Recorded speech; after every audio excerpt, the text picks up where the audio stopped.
C'est l'heure de la pause mémo. Bienvenue à cette parenthèse positive de ta journée pour des lendemains meilleurs. Pour cet épisode 6, je vais laisser l'invité du jour se présenter.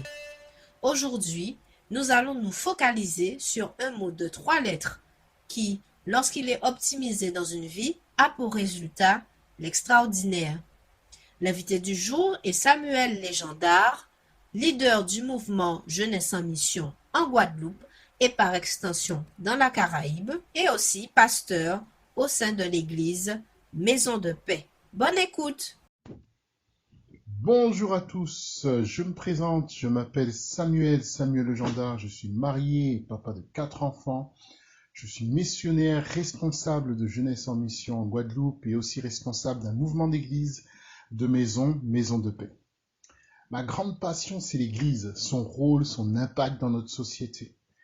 Comment fait-elle pour obéir au commandement de Jésus, faites des nations des disciples? J'insiste sur le mot disciple, des gens qui reflètent Christ H24 en tout point.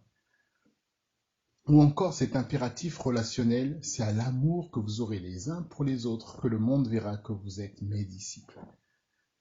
Et comment exprime-t-elle ce fait? Vous êtes le sel et la lumière du monde. C'est juste passionnant de participer à tout cela. C'est juste passionnant d'essayer de vivre tout cela au quotidien. L'Église, ces pierres vivantes que nous sommes, voici ma grande passion. Les circonstances ont fait que nous sommes en confinement à Montroc, en campagne de Port-Louis. Je me sens donc un peu privilégié à ce point de vue. Être à la campagne est un vrai plus en ces temps difficiles.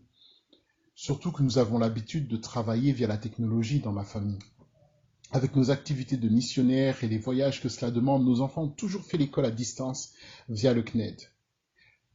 Même si cela ne nous empêche pas de ressentir certains effets du confinement comme tout le monde. Une des choses qui m'inspire le plus, ce sont les défis que nous lance notre société actuelle et comment certains parviennent à les relever. J'y vois la grandeur de Dieu, car il n'est jamais pris au dépourvu. Aucune situation ne le déstabilise. Je suis émerveillé par la créativité, l'engagement et la détermination qu'il transmet à ceux qui la cherchent. Je me souviens d'un missionnaire de Jeunesse en mission en Argentine qui avait mis en place un de nos cursus dans une prison. Oui, dans une prison.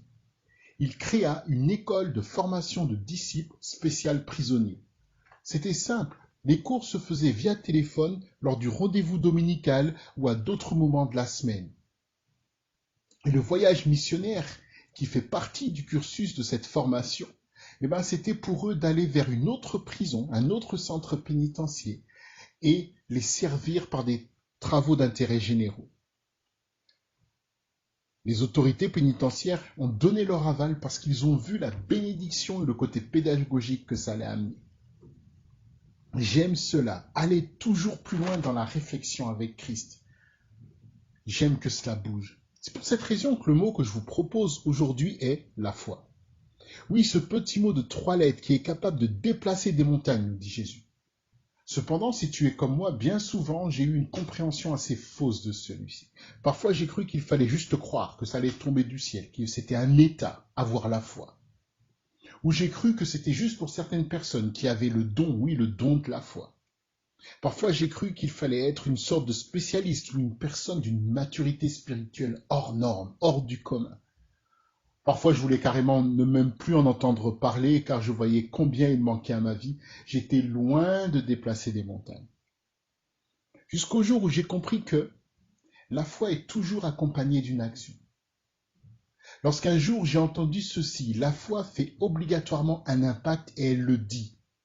Oui, parce que son F c'est faire, son O c'est obligatoirement et son I c'est impact. Jusqu'au jour où j'ai compris qu'elle prend racine sur ce que Dieu dit, sur ses promesses, et que Dieu est toujours fidèle à celles-ci.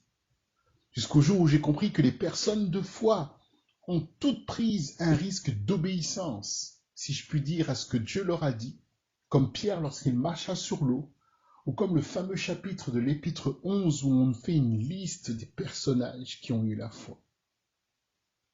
Jusqu'au jour où j'ai compris qu'elle pouvait grandir comme ce grain de sénévé de moutarde et que ces paliers de croissance me poussaient bien des fois hors de ma zone de confort pour mieux dépendre de Dieu.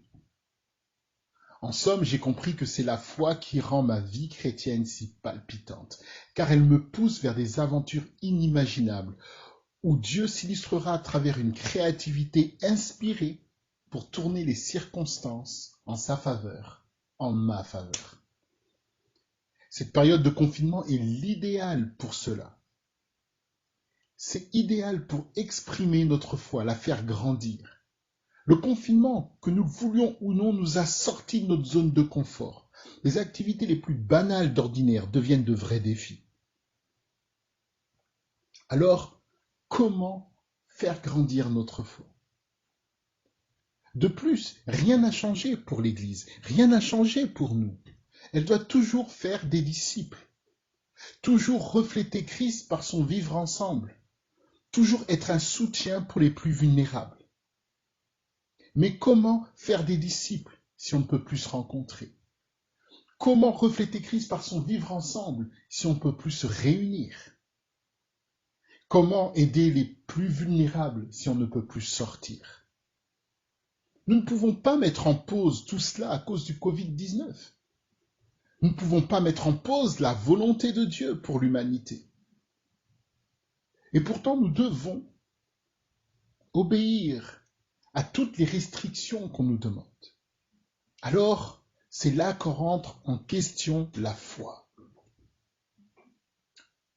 La foi, nous pouvons tous l'avoir, elle est à notre portée. Il s'agit d'agir sous la direction d'un directeur artistique très spécial, qui est le Saint-Esprit.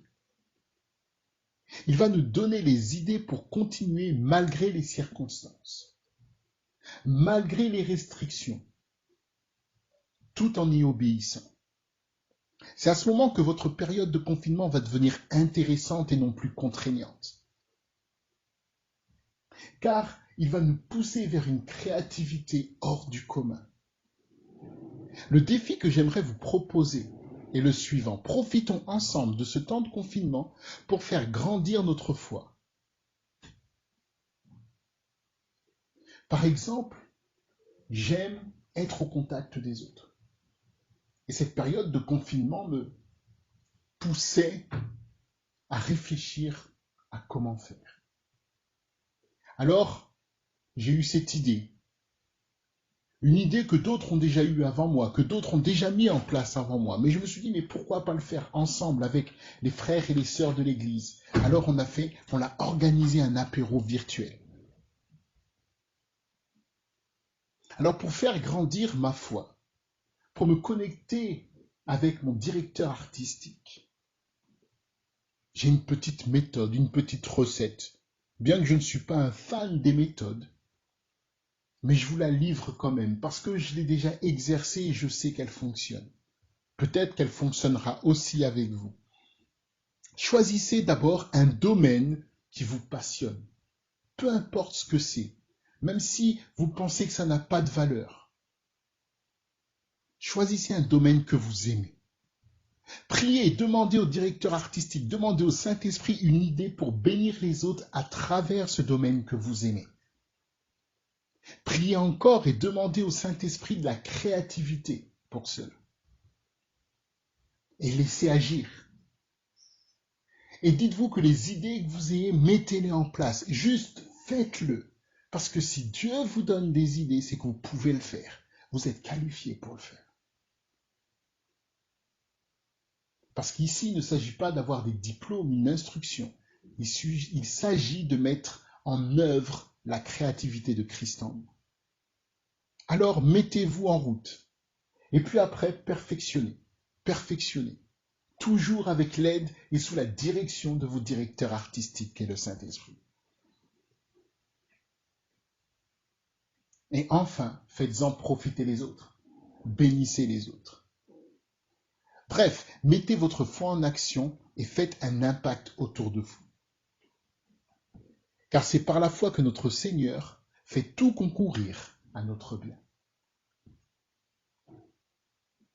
Bon atelier, bon défi et à la prochaine fois. Voilà, c'est la fin de l'épisode 6 de la pause mémo. Merci à Samuel pour ce partage enrichissant. Pour en savoir plus sur Jeunesse en Mission, Un lien est disponible dans la description. Merci à tous ceux qui suivent ce concept et je vois que vous êtes de plus en plus nombreux. N'oubliez pas de vous abonner à la chaîne et de faire aussi un tour sur mon compte Tipeee. Le mot de la fin est une citation d'un auteur inconnu sur la foi qui dit ceci: ce qui caractérise la foi, c'est qu'elle compte sur Dieu, non seulement au travers des difficultés, mais face à des impossibilités. D'ici là, prends soin de toi et garde la foi. Bon week-end!